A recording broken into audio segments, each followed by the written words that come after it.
Assalamualaikum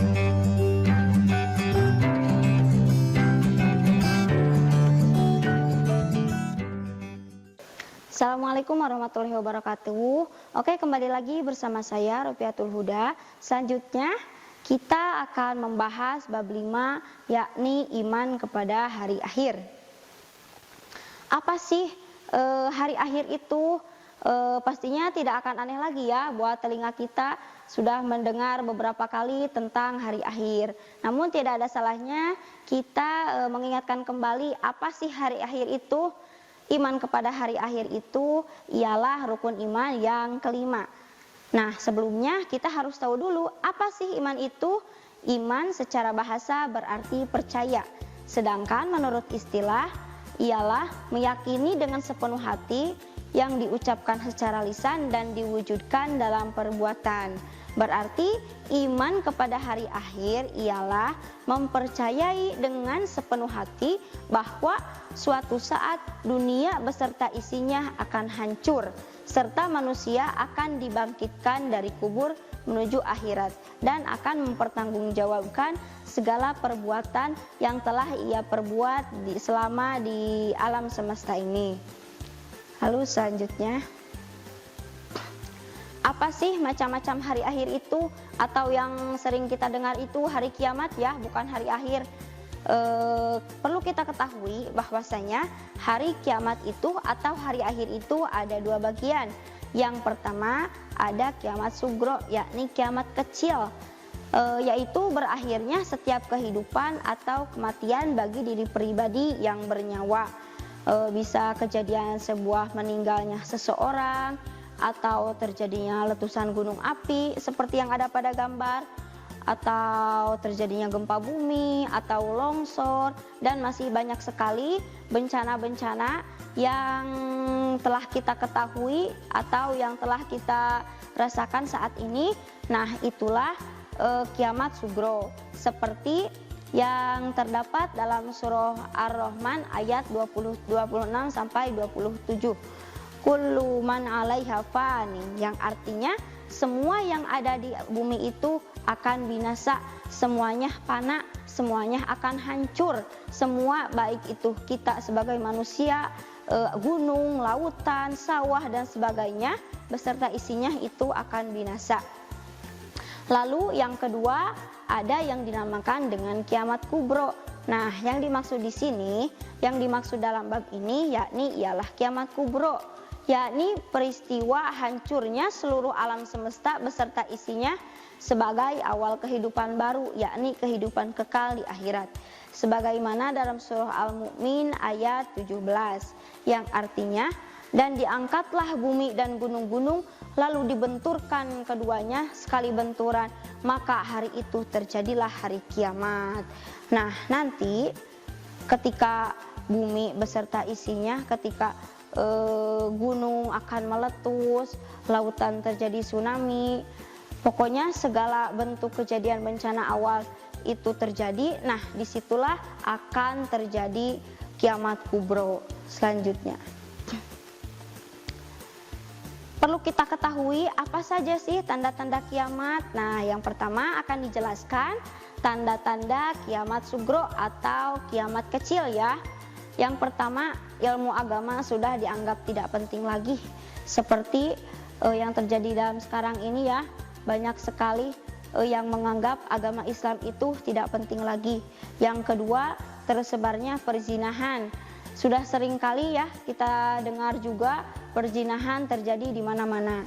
Yang ketiga, minuman keras merajalela. Ini juga sering terdengar juga ya, pastinya sudah tidak asing lagi minuman keras. Bahkan kemarin pun Bapak Jokowi juga akan mengangkat UUD tentang miras ya. Nah, yang keempat, fitnah muncul di mana-mana, seperti yang terjadi pada fitnah siapa imam besar kita itu imam besar FPI ya, seperti itu. Yang kelima, hamba sahaya perempuan dikawini tuannya. Selanjutnya, itu adalah tanda-tanda kiamat sugro. Lalu kita juga perlu mengetahui apa saja tanda-tanda kiamat kubro atau kiamat yang sesungguhnya, hari akhir yang sesungguhnya. Yang pertama, rusaknya Ka'bah yang ada di kota Mekah. Yang kedua, matahari akan terbit dari barat. Dan yang ketiga, akan keluar Imam Mahdi. Yang keempat, akan muncul binatang ajaib yang berbicara. Yang kelima, keluarnya Ya'juj dan Ma'juj. Selanjutnya, terus bagaimana sih tahapan-tahapan hari akhir nanti? Nah, yang pertama akan ditiupkan sangkakala. Ketika sangkakala pertama ditiup, semua alam semesta akan hancur. Lalu setelah alam semesta hancur, akan ditiupkan lagi sangkakala yang kedua. Nah, sangkakala yang kedua, Allah akan membangkitkan seluruh manusia yang telah meninggal. Setelah meninggal akan dikumpulkan di alam mahsyar. Di sana manusia semuanya dari berbagai ras, dari berbagai suku, pokoknya semuanya akan dikumpulkan di alam mahsyar. Nah, lalu akan dihisab amalnya, ditimbang amal perbuatan yang telah kita lakukan di alam dunia dahulu. Nah, lalu yang terakhir akan ditimbang amalnya, apakah kita akan masuk surga atau apakah kita akan masuk neraka. Lalu selanjutnya perlu kita ketahui nama-nama surga. Ada 7 semuanya. Yang pertama adalah surga Firdaus yang terbuat dari emas untuk orang-orang yang memelihara sholatnya dengan khusyuk. Nanti orang-orang yang di dunianya sholatnya dijalankan dengan khusyuk, maka Allah Subhanahu wa Ta'ala akan menempatkan orang tersebut di surga Firdaus. Lalu yang kedua, surga Adnan. Surga Adnan terbuat dari perak putih, yakni diperuntukkan untuk orang yang mengerjakan kebaikan ikhlas karena Allah Subhanahu wa Ta'ala, bukan karena ingin dipuji orang lain, bukan karena ingin dilihat orang lain, tapi semata-mata hanya karena Allah Subhanahu wa Ta'ala. Lalu yang ketiga, surga Naim. Nah, surga Naim ini terbuat dari perak putih yang diperuntukkan untuk orang-orang yang bertakwa.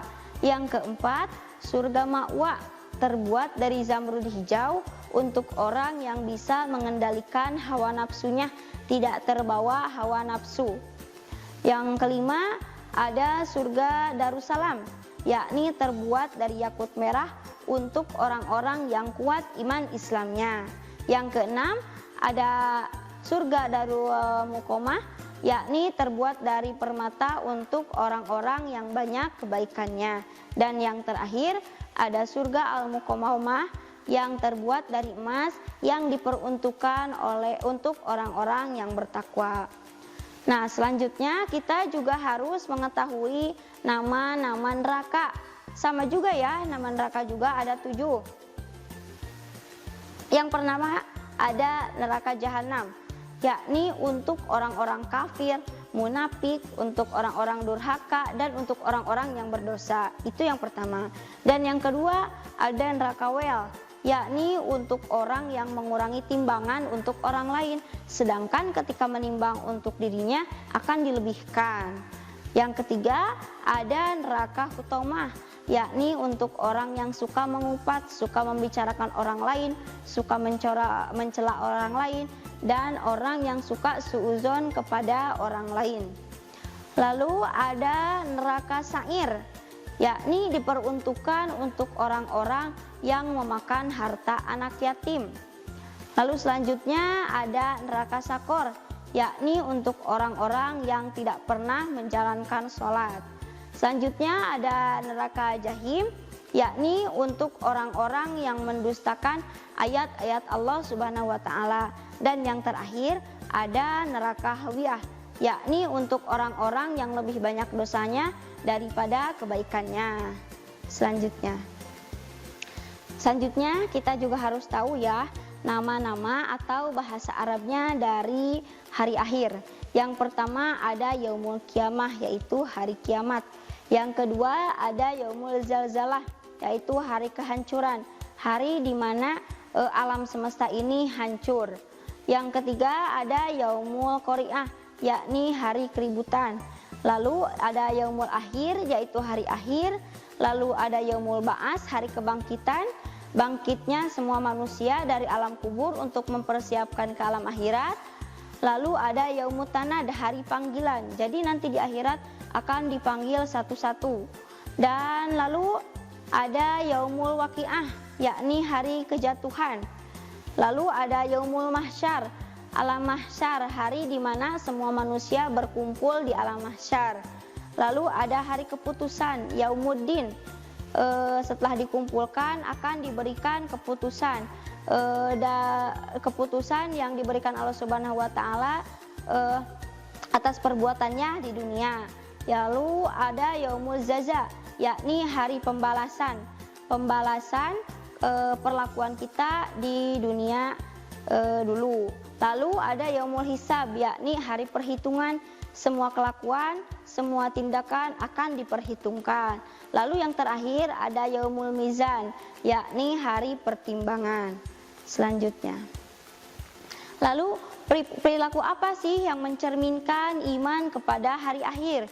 Yang pertama, membiasakan hidup berhati-hati dalam segala hal, baik dalam tindakan ataupun dalam ucapan, ya selalu berhati-hati.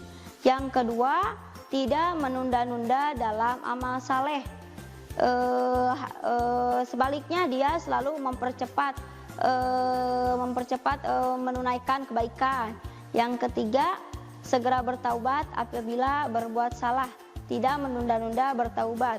Yang keempat, menyadari bahwa hidup di dunia hanyalah sementara. Yang kelima, mengikuti aturan Allah dan Rasul-Nya. Lalu yang terakhir, apa sih hikmah yang bisa kita ambil dari beriman kepada hari akhir? Yang pertama, sebagai motivasi untuk berbuat baik di dunia. Yang kedua, mendorong orang beriman untuk selalu berhati-hati dalam menjalani kehidupan.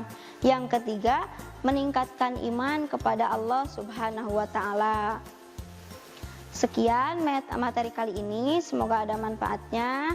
Assalamualaikum warahmatullahi wabarakatuh. Kunjungi sosial media lainnya seperti website kami di pkbmalfata.com, Facebook PKB Malfata Manunjaya, Instagram PKB Malfata Official. Dan terima kasih telah klik video ini. Jangan lupa like, comment, share, dan subscribe untuk menunjukkan dukungan kamu terhadap channel ini. Enjoy the video PKB Malfata.